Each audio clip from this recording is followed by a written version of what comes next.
Oh, it's exciting, everybody. It looks like we're going to be in for a grandstand finish in this 2025 Formula One season. Miraculous, isn't it? Miraculous. I mean, two-thirds of the way through the season, halfway through the season, the championship looked dead and buried. The two McLaren drivers running away with it, with no one anywhere else to be seen until Supermax against all odds, driving a tractor single-handedly, makes the greatest comeback you've ever seen in this world, dragging that car, which is the worst car on the grid, as proven by Yuki Tsunoda's performance in it. But in the hands of Max Verstappen, Max can become a record equaling fifth time world gifted champion. Yes, everybody, the first guy to be given 5 world championships. An incredible achievement for Max Verstappen, the best you've ever seen. I mean, Simon Lazenby. Simon Lazenby's like selling the show. Let's have a listen. It's on. 104 points was the difference 4 races ago between Max Verstappen and the championship leader Oscar Piastri. That has been whittled down to 40 with 5 races and 2 sprints remaining. And incredible. He's already caught 64 points in the last few races. Only Supermax could do such a thing. You can tell from Max's body language, from what he had to say to Martin Brundle, that he now believes it might be possible. If anyone can, Max can. If anyone can, Max can. Yeah. He is the best driver on the grid. He's the best driver on the grid. Now, how do we measure that? Do we put each of those drivers in equal machinery and then see which driver can set the fastest lap in that car?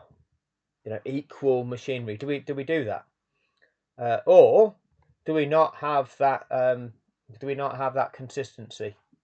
No. Do you remember, kids, back at school when you had to do a science experiment? Okay, what you had to do, you had to standardize conditions for the experiment. Okay, let's say you're determining what was more reactive out of all the different metals that you had at your disposal.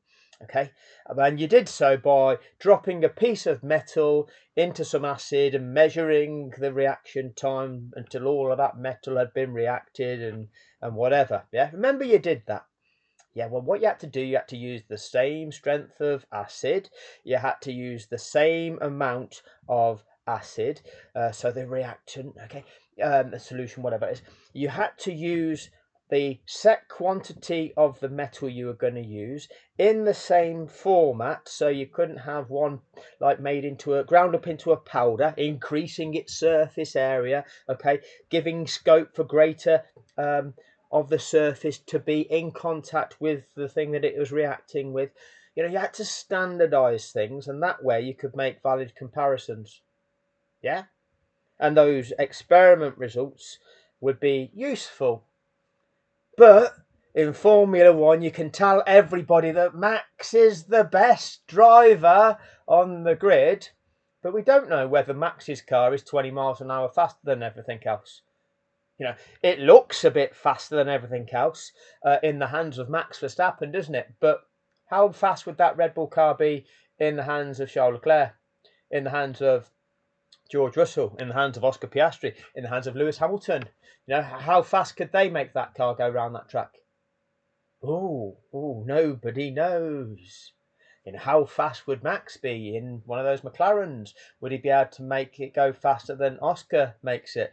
Would he be able to make it go faster than Lewis Hamilton makes that Ferrari go? Nobody knows. But what they can tell you is Max is the fastest on the grid.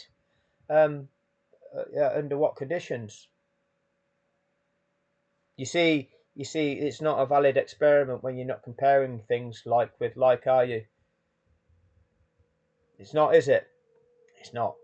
But don't you worry your little heads. They don't explain that to you. Okay, Back in school, when some of us went to school, they explained in order for anything to be valid, then it had to be a standardized, fair test. These days, though, it's all about hype. It's all about how you feel and telling us in the comments section what your opinion about something is, because that makes it facts, doesn't it? What you think about something. No, it doesn't, dickhead. No, it doesn't. Anyway, we'll carry on. Proved it so often over the last few seasons, but particularly this year. He's proved it so often over the last few seasons. Right, over the last few seasons. So 2021, he was gifted a world championship where they broke the rules of the sport to manufacture a last lap shootout, knowing full well that Max was in a situation that it was significantly advantaged. Okay, so that's a gifted championship 2021. An illegal fraud. That this is the channel where you're receiving information that mainstream media will never tell you about, that because mainstream media are complicit with oligarchy narrative. When billionaires own something and they want it to be a certain way, that they break the rules to make it a certain way because it makes them more money. Media just tell us it a certain way that makes it sound like it's okay. Don't you worry your little heads. It's all a bit confusing. Don't worry about that. It's fine. Let the billionaires carry on defrauding everybody and making money out of things. They fixed a sporting event to do that. But you all were excited by it, weren't you? You were waving your flag and cheering and had a lovely time. Bread and circuses. Anyway, 2022, a car developed under cost cap era, and they breached the cost cap. Red Bull, Max's team, cheated. So that makes it an illegal car. Max won 2022 in an illegal car. Well, that's not a valid championship victory. That's a victory that then gets stripped from you. 2023, we see the most dominant car in the history of the sport. Developed off a development of an illegal car. When you are in athletics and you are caught cheating, having taken drugs, you get banned for 2 years. The reason you get banned for 2 years is because the enhancement that you've been able to gain through taking illegal performance enhancements stay with you. They don't just disappear. So you are banned from competing for that length of time that they believe you are still likely to gain benefit from your illegal doing. Not Red Bull, though. Red Bull were able to compete in an illegal car, then improve that illegal car. Oh, and that makes Max the best you've ever seen. No, it doesn't. It makes Max able to lap fast in an illegal car. How fast would everybody else be able to go in that illegal car? Faster or slower than Max? Let me know what you think in the comment section. Doesn't matter what you think, we'll never know. And even if they did rig up a fake experiment to go, okay, everybody, we're going to get just one car and we're going to put every driver in it. Do you trust them? Do you trust this shit show that is Formula One? And I will tell you, I don't. It is very easy to change the power settings on a car engine. You can have tuning programs on your car that you can actually change the power output from your car from an app on your phone. This can be done remotely. All it takes is someone to press a button which sends a signal to that car. The car has a change of power. Simple. What power is Max's car running? What power is Yuki Tsunoda's car running? Is Max's car legal? How fast is Max's Red Bull relative to everything else? How much power does that have relative to everybody else's? We do not know.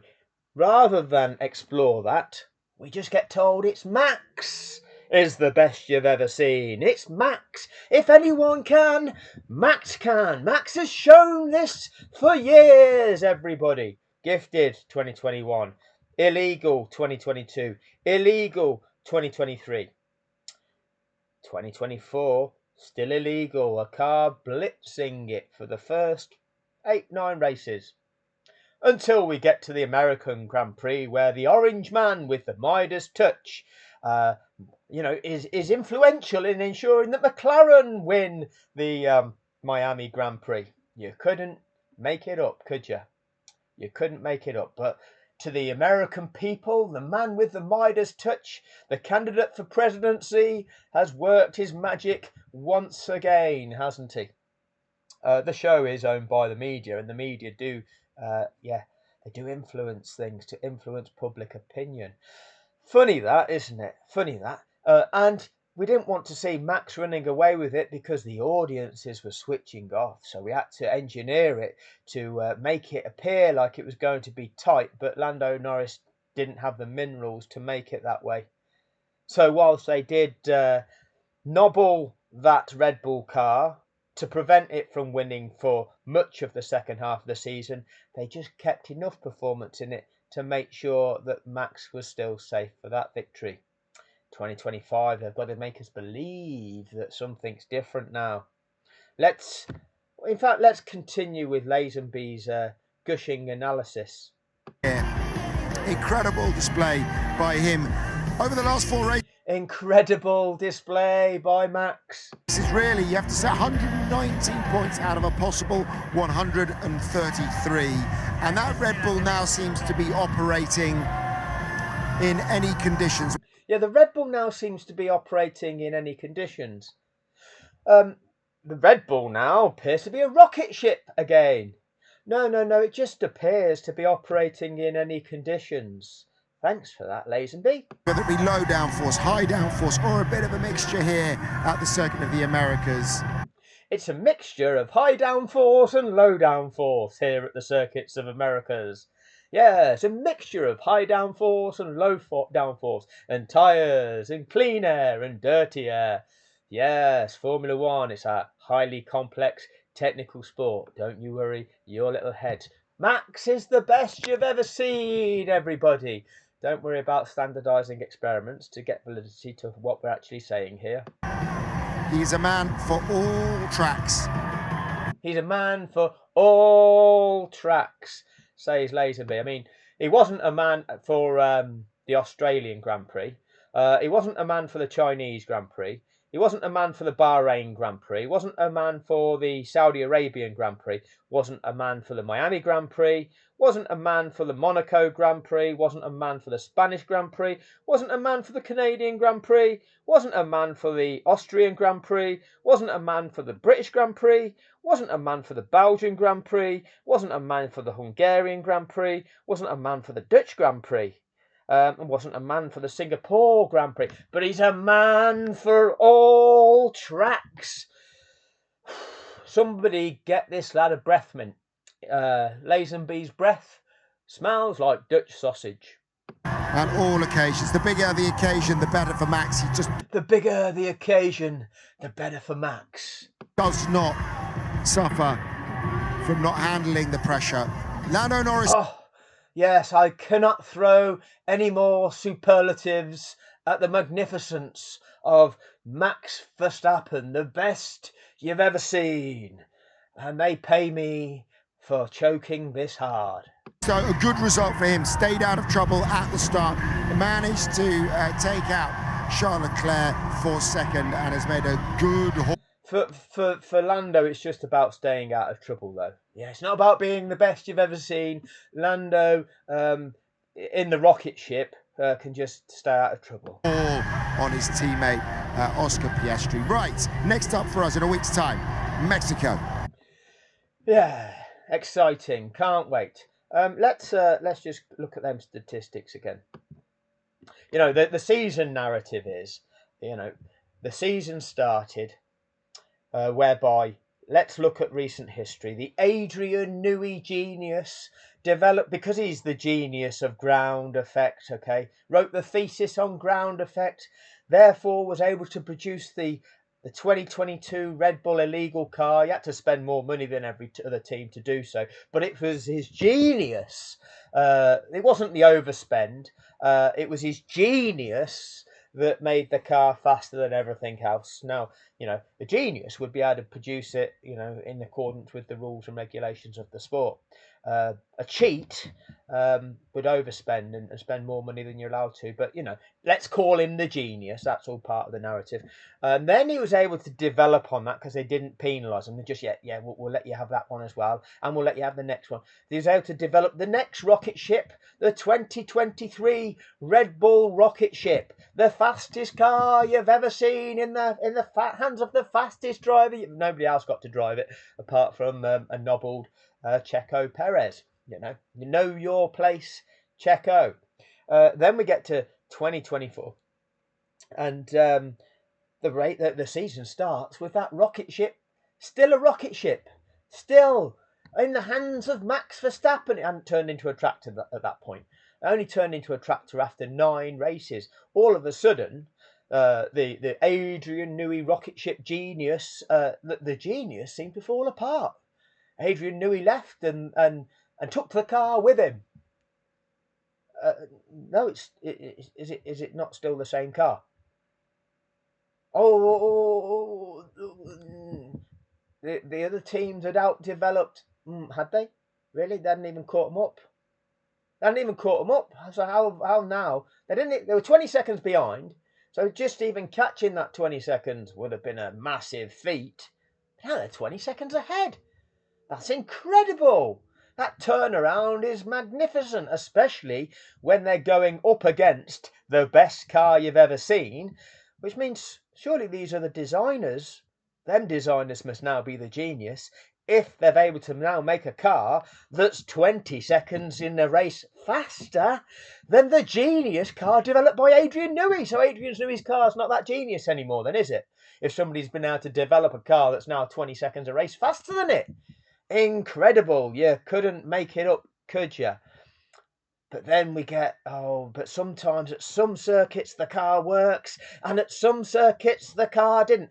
Let's just check which circuits the car worked at and which were Red Bull tracks and which weren't Red Bull tracks back in 2023. Let's have a look.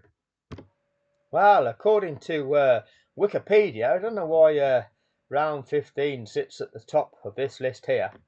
But according to Wikipedia, it seems like every track is a Red Bull track in 2023.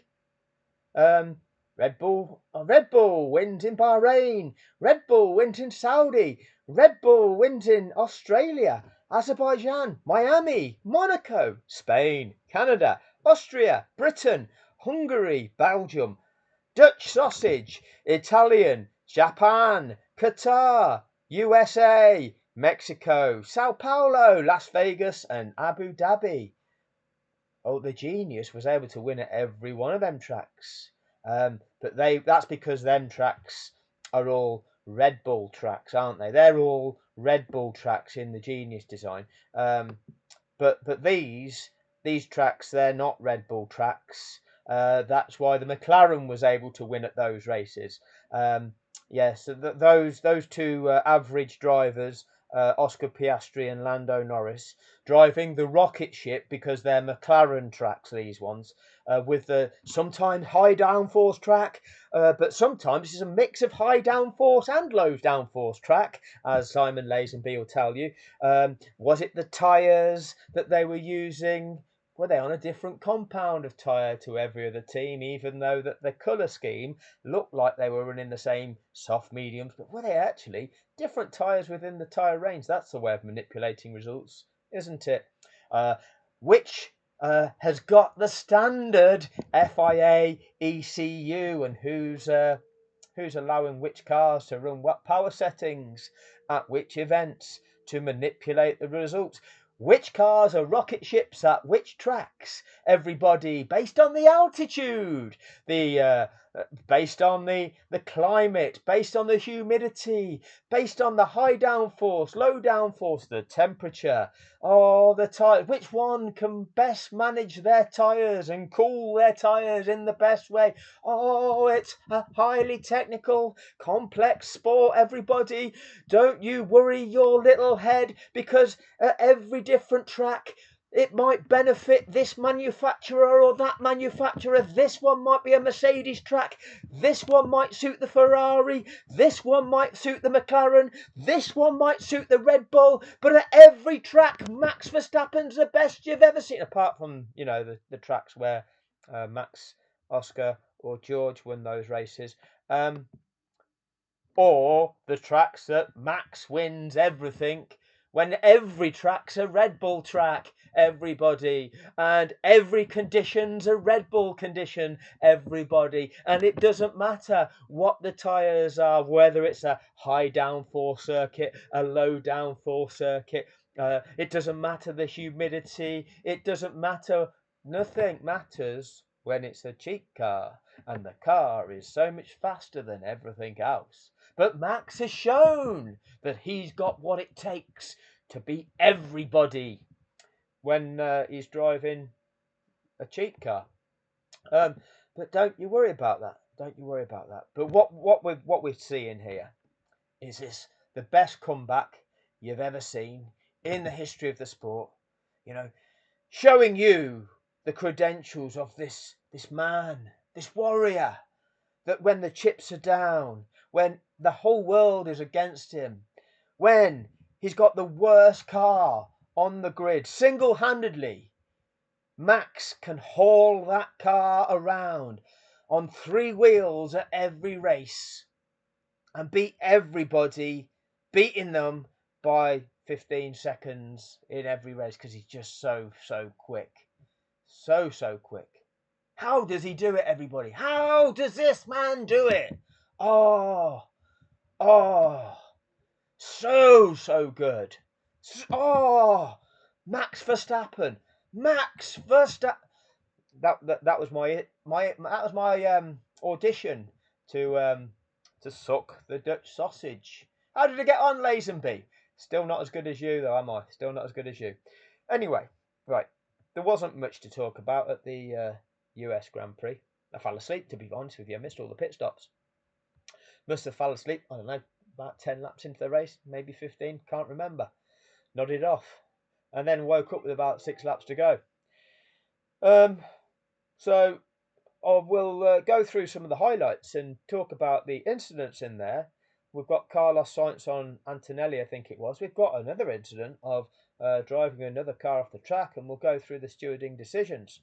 And then I'm also going to go back to the lap 1, turn 1 incident on the sprint race. I have read some of the comments where certain people believe that Oscar was at fault of that, and I'll look at some of the comments and I acknowledge the validity of the points that people are making. But I will demonstrate something to you, and hopefully you'll all see why it is I'm saying what I'm saying. But that'll be in the next video. Thank you for your time on this one. Formula One, the formula, is doing what many of us have been saying for a long period of time. NS&C has been saying it for a long time, probably longer than all of us. But many of us, many people in the comments section, I don't think I've explicitly said it on video, but it's something that we all can look at. We can all see what they're doing. They're manipulating it so that this season goes as deep as possible. They ideally want it to go down to the last race of the season. They don't want the championship decided before Abu Dhabi, because that means that any races that still remain after the Drivers' Championship has been decided, well, they probably won't be as well attended, and they won't be as well viewed by the global watching audience. Well, that's not as valuable to all these brands who advertise. They get less eyes on their brands, and they don't like that. So they need to manipulate things to ensure that they keep people viewing, they keep people entertained, they keep people engaged all the way through the season. How do we do that? Oh, well, we manipulate results here, there, and there, and this dominant McLaren, all of a sudden it's no longer as fast as it. Oh, that's because it's the pressure is coming on these drivers. They can't handle the pressure because they've never been in that situation before, never been front running the World Championship. Whereas Max Verstappen, he is like a dinosaur, like a T-Rex, tracking them down. It's ominous, isn't it? That Max is in their rearview mirror and he's coming to get them. Is Max? Max, Max, Max. Oh, it's Max, everybody. This is the narrative they want to tell you. Stay on the edge of your seat. It's exciting. It's only manufactured once a year. No, every year. Yeah. Does make me question all of Formula One since I've ever watched it.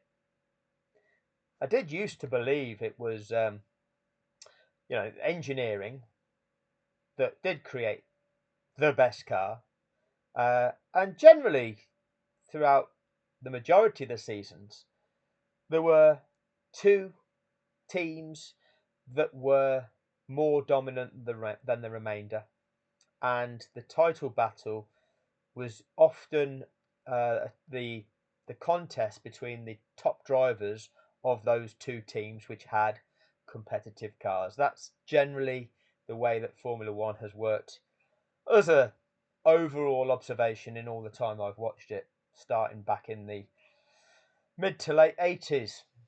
Um, Obviously, we've been through the era dominated by Mercedes, which Lewis Hamilton was the dominant driver. He did have to beat a teammate who had demonstrated he was a competitive Formula One driver. He was up against a Ferrari, which was cheating. They got cheat devices on their fuel flow, which was cheating the FIA regulations. So Ferrari were cheating against that Mercedes, and Mercedes was still able to beat it. Then we've got Red Bull, which, when it came to 2021, was the more dominant car. It was, by that stage, the FIA had changed the regulations, introducing new regulations for the start of the 2021 season, which impacted the low rake cars, of which Mercedes and Racing Point were those low rake design philosophies. The high rake, Adrian Newey favoured philosophy, well, that benefited, and that was demonstrated at the pre-season testing, where Mercedes wasn't the dominant car. And you look at the performance over the course of the season, it wasn't the same level of dominance that it had been for the entire era. Red Bull had the rules changed for their favour to make them competitive, to enable them, and they still couldn't get the job done without cheating. But what we're seeing now isn't the likes of what we saw prior to 2021. Now we're seeing a cheat car allowed to dominate to a level we've never seen before, and then the level of fluctuation between the performance of the cars that we're seeing both last season and this season is unheard of. It does not make any sense whatsoever how a car can be dominant at one circuit and nowhere near at the next. How a driver can be dominant at one circuit and yet nowhere near at the next. That's not how Formula One worked. What's going on? What's changing? We'll never get to find out. The manufacturers of the show, what are they manipulating? What we're watching is a manipulation. We won't be able to prove that, but it is. Ultimately, you'll get people that will believe its authenticity. But there's many of us that have watched the show for years, and what we're watching now is not in accordance with what we've seen in the past. It's now owned by a media company. There's clear motive for wanting maximum engagement from the viewer for as long as they can into that season. That is motive to manipulate outcomes in the sport, to manipulate a championship that makes that championship go down to the wire. The technology is there for them to do so, and we're being fed narrative. Anyway, Went on for longer than anticipated, but that will do on this one. Thank you all for your time. Cheers.